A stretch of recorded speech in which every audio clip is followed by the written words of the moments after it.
নমস্কার। আজ শনিবার।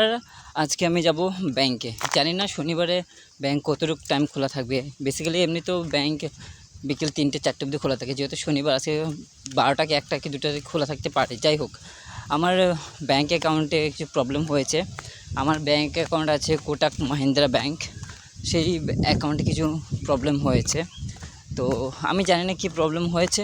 চলে এসেছি ব্যাংকের সামনে। ওই যে দেখতে পাচ্ছেন কোটাক মাহিন্দ্রা ব্যাংক। শুধু রাস্তাটা পার করে এবার ভিতরে যাব আর সব তথ্যগুলো জানবো।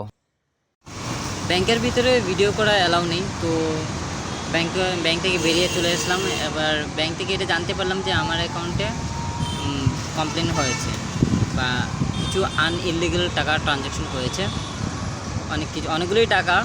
তো কেসটা বেশ বড়ই আছে, এটা এখন সলভ করতে হবে। কে করেছে সম্পূর্ণ ডিটেলস দিয়ে দিয়েছে আমাকে। এবার ওদের সাথে কন্ট্যাক্ট করে তারপর প্রবলেমটা সলভ করতে হবে। আমার সাথে যে ঘটনাটি ঘটেছে সেটা ফ্রডই বলবো বা ফ্রডই বলে।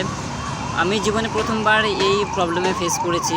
আপনারা ফেস করেছেন কিনা কমেন্টে নিশ্চয়ই বলবেন, আর যারা ফেস করেছেন তারা কিভাবে সলভ হয়েছে এই প্রবলেমটা সেটা কাইন্ডলি একটু বলবেন। এই প্রবলেমটা হওয়ার পর থেকে আমি না ট্রানজ্যাকশন করতে পারছি, না অ্যাকাউন্টটা ইউজ করতে পারছি, মানে পুরোপুরি বন্ধ হয়ে গেছে।